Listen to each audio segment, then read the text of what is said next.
हम modern trade के ऊपर डिस्कस कर रहे थे और मैं आपको इस सीरीज में बहुत गंभीर होकर मॉडर्न ट्रेड के बारे इसलिए बता रहा हूं क्योंकि मॉडर्न ट्रेड करने के लिए काफी इन्वेस्टमेंट की जरूरत होती है और आपके पास सही स्ट्रेटेजी होना भी बहुत जरूरी होता है। अभी तक इस सीरीज में हमने क्या सीखा है? हमने ये सीखा है कि भैया जब हम मॉडर्न ट्रेड में बिना लिस्टिंग के काम करना चाहते हैं तो हम उसे किस तरह कर सकते हैं, जो कि डीमार्ट स्पेसिफिक अप्रोच है। उसके बाद मैंने आपको ये बताया है कि भाई लिस्टिंग फीस देकर हम किस तरह काम कर सकते हैं और पिछले एपिसोड में मैंने आपको ये बताया कि भाई लिस्टिंग फीस और मार्केटिंग को समझकर हम जब मॉडर्न ट्रेड में एंट्री करते हैं तो हमें किस तरह के फायदे हो सकते हैं। आज के एपिसोड में मैं इसी चीज को आपको कुछ एग्जांपल देकर समझाने वाला हूं, लेकिन आगे बढ़ने से पहले मैं आपको ये बता देता हूं दोस्तों कि मॉडर्न ट्रेड जब हिंदुस्तान में आया था ना, तब वो एक प्रीमियम स्टोर हुआ करता था।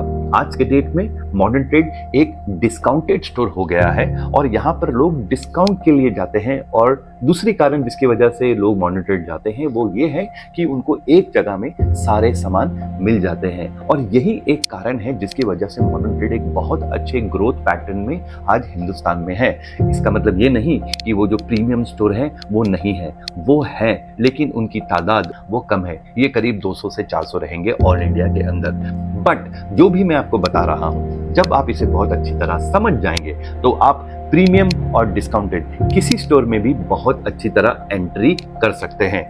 और दोस्तों मैं एक नई चीज की आगाज कर रहा हूं आज, और वो ये है कि हर एक एपिसोड के एंड में मैं आपको कुछ ना कुछ टिप्स दे के जाऊंगा जिससे आपको अपने बिजनेस करने में काफी आसानी होगी। तो आइए बिना किसी विलंब के शुरू करते हैं आज का ये एपिसोड।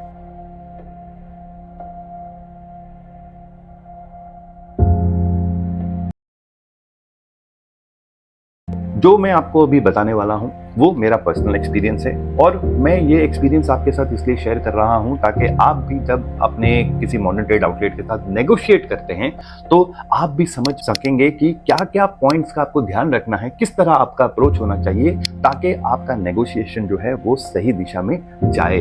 जब आप किसी कैटेगरी मैनेजर के साथ बैठते हो तो आपको ध्यान रखना है कि आपका जो डेटा रिसर्च है वो सही होना चाहिए। मतलब कि जब आप उससे बात कर रहे हो तो आप उसको पूछ लीजिए भाई आपके पास टोटल नंबर ऑफ स्टोर्स कितने हैं। उसके बाद आप उनसे ये पूछ लीजिए कि भाई आपकी लिस्टिंग फीस क्या है। उसके बाद आप उनसे ये भी जान लीजिए कि भाई आपका मार्केटिंग फीस क्या है। तो क्या है, लिस्टिंग के साथ आप मार्केटिंग को पहले स्टेज में ही क्लियर कर देते हैं। फॉर एग्जाम्पल उनके पास टोटल 30 स्टोर्स हैं। फॉर एग्जाम्पल उनका पर SKU पर स्टोर लिस्टिंग 10,000 रुपीज है और आपके पास 10 SKU है। मतलब हम जब 10,000 रुपीज को 10 से मल्टीप्लाई करेंगे तो एक स्टोर के लिए करीब 1 लाख रुपए का लिस्टिंग फीस लग जाएगा। और क्योंकि उनके पास 30 स्टोर है तो 30 को जब हम 1 लाख के साथ मल्टीप्लाई करेंगे तो वो 30 लाख रुपीज का आंकड़ा आ जाता है। मतलब 30 स्टोर्स में प्रोडक्ट लिस्टिंग की चार्जेस 10 प्रोडक्ट के लिए 30 लाख है, जो कि बहुत बड़ा अमाउंट है। इसके साथ आप जब मार्केटिंग का उनका प्रपोजल देखते हो तो मार्केटिंग में आपको पता लगता है कि भाई 30-40 लाख एडिशनल इन्वेस्टमेंट आ जा रहा है। तो 30 लाख लिस्टिंग फीस, 30 लाख आपकी पकड़ लीजिए मार्केटिंग फीस, टोटल 60 लाख का आपको इन्वेस्टमेंट चाहिए। अब इसी को मैं आपको एक एग्जांपल से बता देता हूं कि जब मैं किसी मॉडर्न ट्रेड के साथ इसी टाइप का एक नेगोशिएशन कर रहा था तो यही आंकड़ा मेरे पास आया और फिर मैं बैक गया मैनेजमेंट के पास और मैनेजमेंट के साथ हमने डिस्कस किया। तो मैनेजमेंट ने कहा कि भाई हमारे पास इतना बजट नहीं है।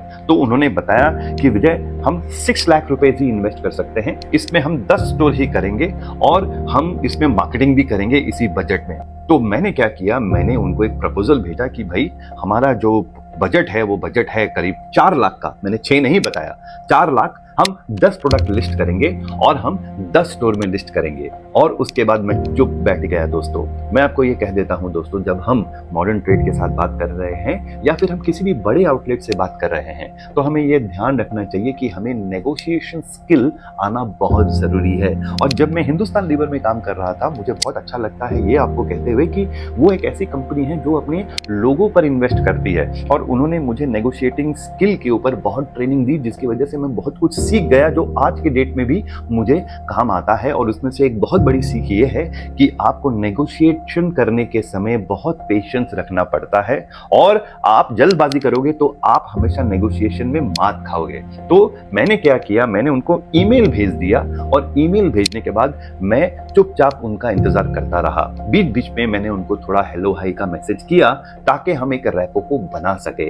बाद में कुछ दिनों के बाद उनका कॉल मुझे आया और मुझे उन्होंने कहा कि भैया ये आपका कॉस्ट जो है बहुत कम है, हम इतने कॉस्ट में नहीं काम कर सकते। तो मैंने बताया सर आप बताइए कि आप क्या चाहते हैं। तो वो जो 30 लाख था, फिर वो 10 स्टोर पे 10 लाख पे आया, और जो मैंने फिर बाद में जाके 4 लाख का प्रपोजल भेजा वो अंत में जाके including listing and marketing 6 lakh rupees में आ गया। मतलब हमारा जो नेगोशिएशन उनके साथ था वो काफी ही रिजल्ट ओरिएंटेड था। वो इसलिए था क्योंकि हमने 10 प्रोडक्ट लिस्ट कर दिए, हमने मार्केटिंग भी कर लिए, और हमने 10 लाख के जगह हमने सिर्फ 6 लाख में अपना पूरा काम खत्म कर दिया। तो दोस्तों ये एक एग्जांपल है। दूसरा एग्जांपल देते हुए आपको ये कहूंगा कि इसी टाइप का नेगोशिएशन हुआ, और कुछ इसके ही इर्द गिर्द एक अमाउंट था जो कि एग्जैक्टली शायद 6 लाख नहीं होगा, शायद 8 लाख होगा वो अमाउंट। लेकिन उस केस में हमने एक और चीज का इस्तेमाल किया, और वो ये किया कि भाई हमने उनको कहा कि भाई we are agreeable to your terms, but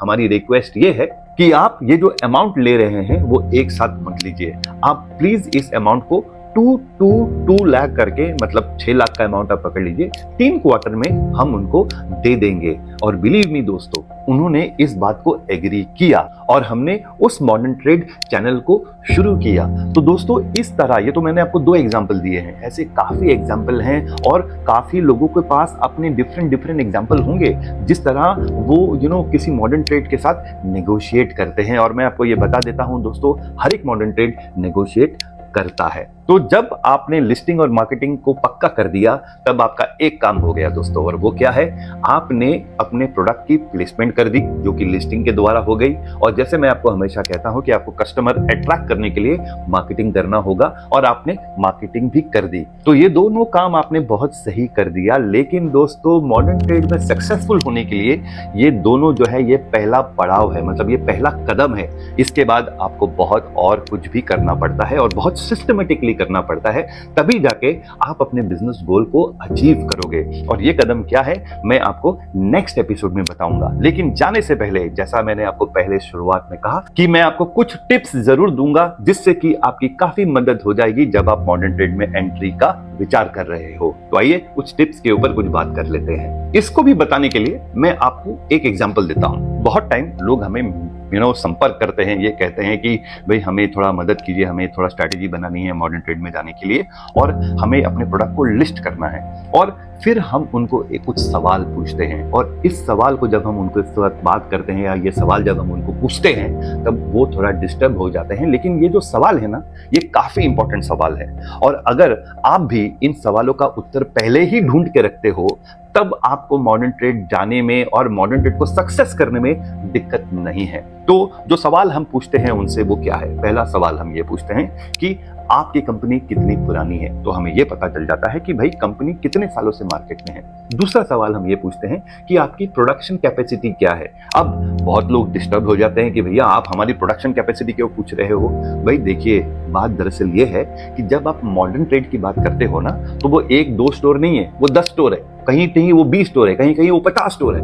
और अगर 20 या 50 स्टोर आपको एक साथ ऑर्डर दे देते हो, आपकी प्रोडक्शन कैपेसिटी सपोज 10 लाख की है और 50 लाख का आपको ऑर्डर मिल गया है, आप कैसे सप्लाई करोगे।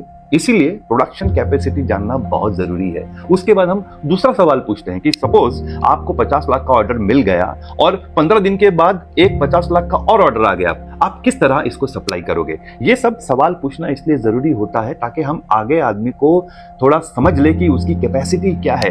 क्योंकि मॉडर्न ट्रेड में हम जाते हैं ना, जैसे आपको बिगिनिंग में कहा है, ये एक सीरियस गेम है, ये एक बड़ा गेम है, ये कोई छोटा मोटा गेम नहीं है। आपको बहुत डिटेल में इसके अंदर जाना चाहिए और आपके बैकवर्ड कैलकुलेशन भी सही होना बहुत जरूरी है।